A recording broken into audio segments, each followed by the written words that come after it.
محترم عمران خان صاحب اور محترمہ بشرا بی بی صاحبہ کا نکاح ہوا 1 جنوری کو۔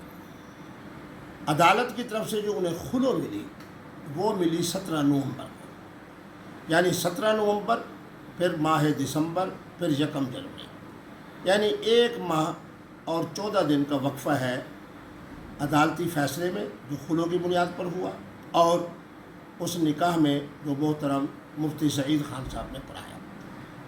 جب ہم احادیث مقدسہ کو دیکھتے ہیں، میں چونکہ حدیث و فقہ کا طالب علم ہوں، 7 احادیث مقدسہ اس وقت میری نگاہ کے سامنے ہے اور میری کھوپڑی میں موجود ہے۔ ان میں سے 2 احادیث سناتا ہوں۔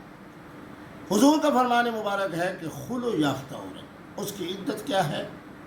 وہ جو محترمہ کو مقصود ان کا ایک دفعہ گزرنا، اس کو عربی میں کہتے ہیں حیضۃ واحدہ، ایک مرتبہ حیض کا آنا، یعنی جو نظام فطرت ہے اس کے تحت 1 مہینے کے اندر جب عورت کو حیض آتا ہے تو اس کے ساتھ ہی خلو یافتہ عورت کی عدت مکمل ہو جاتی ہے۔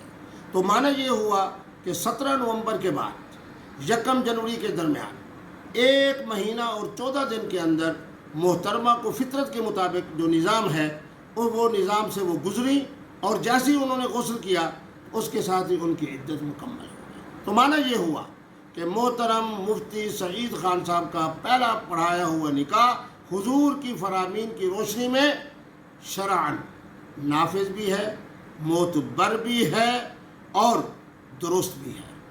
پھر اس کے بعد پاکستان کا جو قانون ہے اس کے اندر 90 دن ہے، چاہے وہ خلو یافتہ ہو، چاہے وہ تنسیخ والی ہو، چاہے وہ طلاق یافتہ ہو۔ اس صورتحال کے اندر دوبارہ نکاح مفتی سعید خان صاحب نے پڑھایا 17 فروری کے بعد۔ 17 فروری کے بعد پڑھایا جانے والا نکاح میرے پاکستان جو اس اسلامی ریاست ہے اس کے مطابق درست ہوا۔ یعنی ہم کہہ سکتے ہیں کہ پہلا نکاح احادیث مقدسہ کی روشنی میں درست ہے، اور دوسرا نکاح پاکستان کے قانون کے مطابق قانوناً درست ہے۔ پہلا نکاح بھی نافذ ہے، دوسرا نکاح بھی نافذ ہے، پہلا نکاح بھی معتبر ہے، دوسرا نکاح بھی معتبر ہے۔ اس سلسلے میں ملک بھر سے اور خاص طور پر اوورسیز پاکستانیز نے جب مجھ سے رابطہ کیا تو ان کی خواہش پر عید کے بعد اسی عدالت سے رابطہ کر رہا ہوں وکلاء کے ہمراہ کہ ہمیں موقع دیا جائے کہ ہم قرآن و سنت کی روشنی میں اس مسئلے کے اندر اپنا کردار ادا کریں۔